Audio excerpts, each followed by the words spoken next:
Well, thank you very much, everybody. It's an honor to be here. It's an incredible place and some incredible supporters and people that have worked with us for a long time, and we've been here for them. And even a few days ago, we had some of our top people come up, and it's an honor. And we're here today in East Palestine to show our love and support for our fellow Americans in this hour of need, and that's what it is. It was an hour of need, but they've done some incredible work in a very short period of time, and they're getting a lot of credit for it, and they have to be getting credit. We tell you that when they do good, and we tell you when people do bad.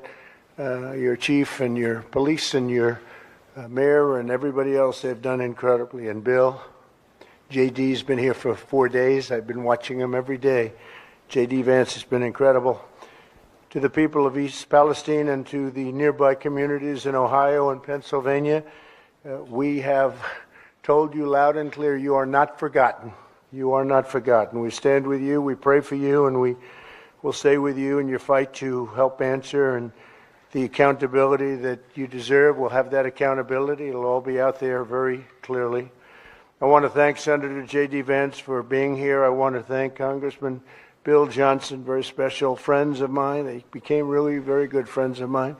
I also want to recognize a man who has been working tirelessly for this community since the beginning of the nightmare. And Trent, where's Trent? He's very easy to find. Huh? He's very easy to find. I want to thank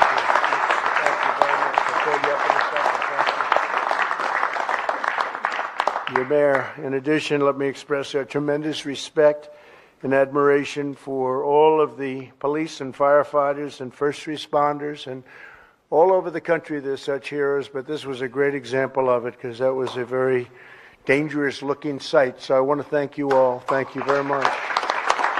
Thank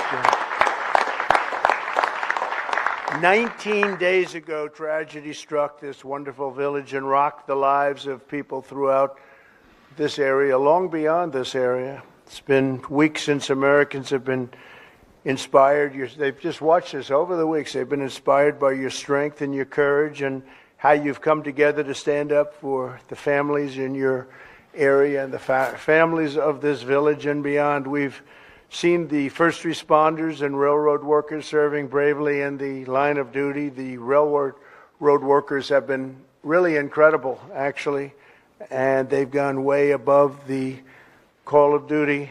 We've seen citizens speaking up at the town halls, and we've seen organizations such as the East Palestine Community Foundation rising to the occasion to provide tremendous relief and help to the people that were so badly affected. So I want to thank you all. Fantastic job. Really great. Everybody's been watching. We've all been watching on television and beyond television. We've been getting our news from the real news and from the fake news. And the fake news we even believed in this case because they've covered it very fairly.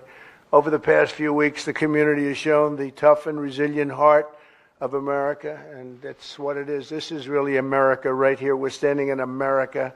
Unfortunately, as you know, in too many cases, your goodness and perseverance were met with indifference and betrayal in some cases. Biden and FEMA said they would not send federal aid to East Palestine under any circumstance. They're not going to send aid. I thought that was a strange statement because I've been working with FEMA for a long time, 4 years, and they were great with us with the tornadoes, the hurricanes, and things like this. And it was a strange statement to come out, and they were doing nothing for you. They were intending to do absolutely nothing for you. JD and I spoke, and they said, they're not coming. They're not going to come. And I said, that's very strange. FEMA said, specifically, this doesn't meet the criteria, and that's horrible, and somebody has to do something for those people. I said back, when I announced that I was coming, they changed their tune. It was an amazing phenomena. The mayor and I were discussing that. It was quite amazing what happened, and they said that we can't let this happen. That was a big change of pace. JD, did you ever see a change like that, Ron? That was a quick, rapid change. But we can't let this happen, they said, and we'll be there. And we opened up the dam, and we got them to move, and they all came in, and they're now pouring you in with help. And I will tell you, I had a great a great relationship with FEMA. I found FEMA to be incredible, amazing in every way. And we had tremendous luck with the tornadoes and all of the hurricanes and everything else that we had, and they were fantastic, and now they're fantastic here. They could have been 2 weeks earlier, or at least a week earlier, but they decided to do it this way, and I guess it came from the top. And so we have to understand that. You know, it reminded me a little bit, I don't know if you remember when Ohio State wasn't going to be playing football for another season. They were going to sit back and watch with the China virus or COVID, whatever you want to call it. And I called the head of the Big Ten football. I said, you got to get this football open. And they were great. They responded, and Ohio State played that season. Nobody remembers that, I think, right? Does anybody know? You got at least one. You could be close, but by now you still would be close probably. But we got that open very early, and you had a great season of football, to put it mildly. So that was a very good honor, the Big Ten, and that led to the NFL, and it led to most of the rest of football in the country. But you led it through Ohio State and Big Ten, and we got that done. I did that very personally. I called the commissioner, and he did a good job. What this community needs now are not excuses and all of the other things you've been hearing, but answers and results, and that's what I think you're going to say. See, Norfolk Southern needs to fulfill its responsibilities and obligations, and I see that they're starting to come here now too, because they also were saying they're not coming. But it means that the affected communities beyond the borders of East Palestine are going to be taken care of, and they've said so, and they've said it loud and clear, and I think they probably mean it. I sincerely hope that when your representatives and all of the politicians get here, including Biden, they get back from touring Ukraine, that he's got some money left over, because we're now at $117 billion, and as you probably know, Europe, when you add it all up, is at about $10 billion. That's a big difference, wouldn't you say? That's one of the things that gets me, because they're at it again. They're very good negotiators, those people in Europe. You know, when you add it all up, it's about the same size as the United States, the economy of the different European countries, and they're at a very small number compared to us. So you'll start working on that, I guess, when you get back. I think JD will have that well under. He's listened. He heard that number, but it's a massive difference. It's a very small fraction of what we put up, and it affects them more than us, and they have to do what they have to do.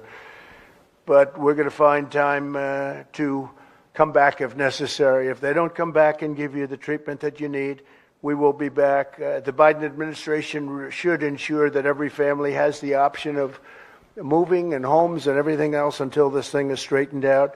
I do want to especially thank some of the incredible people that helped us, because we're bringing thousands of bottles of water, Trump water actually, most of it. Some of it we had to go to a much lesser quality water. You want to get those Trump bottles, I think, more than anybody else. But we're bringing a lot of water, thousands of bottles, and we have it in trucks, and we brought some on my plane today. But to that end, I'm pleased to announce that we've helped coordinate the delivery of the water and bottled water, as well as the tractor trailers full of it. We have big tractor trailers full of water. I think you're going to have plenty of water for a long time, maybe. And I want to thank those of you that helped John Rourke, who's fantastic, Blue Line Moving. Is John here? Hello, John. Good job. Got a lot of trucks coming up with water, right? That's true. You're a fantastic guy. Friend of my son, Don, who's also here. Where's Don? Good job. Did you get him to do that? I think so, huh? He does it on his own. Yeah, he does.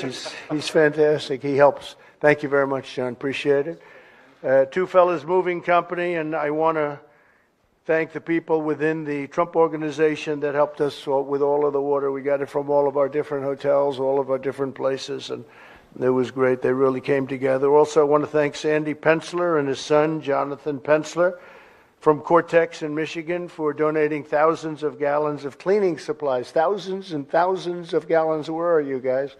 Where are they? Are they here? They're too busy putting it on the truck. But he gave Cortex, if anybody knows the company, it's a very good company, big company, and They're giving tremendous amounts of cleaning supplies, which is what you're going to need. And again, I want to thank Senator Vance, and I want to ask J.D. to come up and say a few words, and then Mayor Conaway, and Marty Grimm will come up and finish it off. Thank you all very much for being here. It's a great honor. It's an honor to help, and you're well on your way. And that was a tragedy, close to an unbelievable tragedy. Could have been really bad. And thank goodness that didn't happen. But you're going to have tremendous help now. And I know FEMA will do the job like nobody can do it like them. Thank you all very much. Thank you.